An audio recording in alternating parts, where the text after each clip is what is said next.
Bonsoir à tous, il est 18 h à Abidjan, l'heure du flash. Le FAFSI, le Fonds d'appui aux femmes de Côte d'Ivoire à 6 ans. L'événement a été célébré ce jeudi à Abobo par les femmes du district d'Abidjan en présence de la première dame Dominique Ouattara.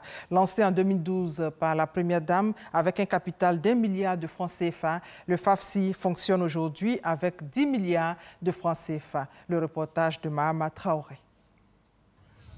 C'est dans l'enceinte de la nouvelle gare routière d'Abobo que la première dame de Côte d'Ivoire, Mme Dominique Ouattara, et les femmes du district d'Abidjan se sont donné rendez-vous.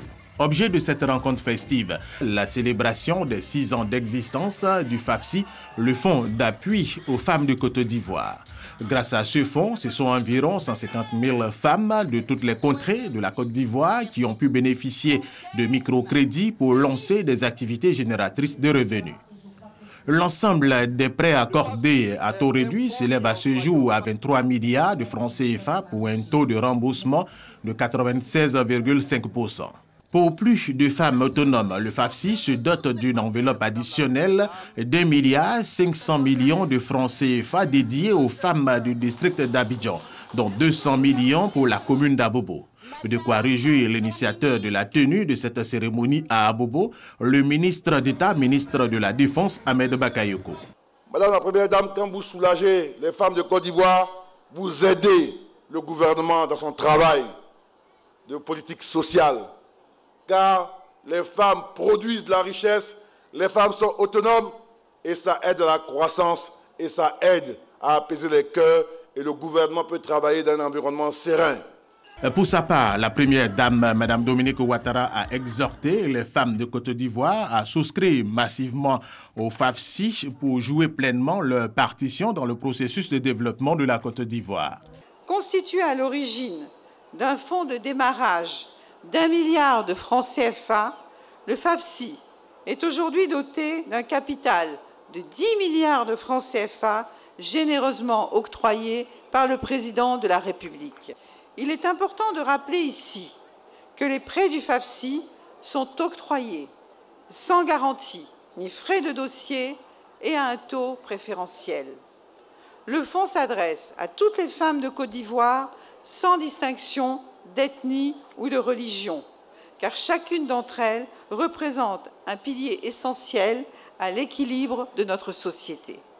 Mes chères sœurs, je sais que vos nouvelles activités génératrices de revenus vous permettront de soutenir vos familles et d'être financièrement autonomes et épanouies. Vous êtes des femmes battantes et j'ai foi en votre potentiel et en vos capacités. En plus des fonds supplémentaires alloués dans le cadre du FAFSI, la présidente fondatrice, Mme Dominique Ouattara, a fait don de plusieurs matériels aux femmes de la commune d'Abobo pour un coût global de 100 millions de francs CFA. La commission électorale indépendante, la CEI, a convié les candidats à une rencontre ce jeudi aux 2 plateaux. C'est dans le cadre des préparatifs des élections couplées. À l'ordre du jour de cette rencontre, la formation des candidats a l'effet de les instruire sur le mode opératoire des élections à venir et la remise de la liste électorale aux différents partis et groupements politiques. Nous y reviendrons largement à 20 h. Le centre d'enfouissement technique livré en novembre prochain. En clair, c'est dans 45 jours. En tout cas, c'est ce qui ressort de la rencontre de la ministre de l'Assainissement et de la Salubrité ce jeudi. Anne Ouloto est revenue sur les réformes engagées par le gouvernement ivoirien dans le secteur de la salubrité. Ces réformes portent entre autres sur la création de l'Agence nationale de gestion des déchets et d'une police chargée de lutter contre l'insalubrité. Des réformes qui vont coûter plus de 45 milliards de francs CFA à la Côte d'Ivoire. À 20 h, le reportage complet de Grace Kando. La Côte d'Ivoire annonce donc le projet Pays propre au Rwanda pour garder le pays propre une fois par mois sous peine d'amende. Les Rwandais sont priés de travailler gratuitement au service de la communauté, travaux obligatoires visant à renforcer l'unité nationale. Mais l'actualité dans ce pays en ce moment, c'est le message du président Paul Kagame à l'endroit des opposants récemment libérés. Le chef de l'État leur recommande l'humilité et la prudence, 2 qualités qu'ils devraient développer au risque de se retrouver de nouveau en prison, a menacé le président rwandais hier alors qu'il s'adressait aux nouveaux parlementaires. À Salzbourg, la question migratoire divise et le Brexit reste dans l'impasse. Les chefs d'État européens se sont retrouvés à Salzbourg pour un sommet informel. Les 28 sont arrivés hier dans la ville autrichienne, le pays qui assure la présidence de l'Union européenne. Hier, lors du dîner, les chefs d'État ont surtout évoqué leur vision sur la question migratoire, mais il a également été question du Brexit. Pour la première fois dans le monde, des lionceaux ont vu le jour grâce à l'insémination artificielle.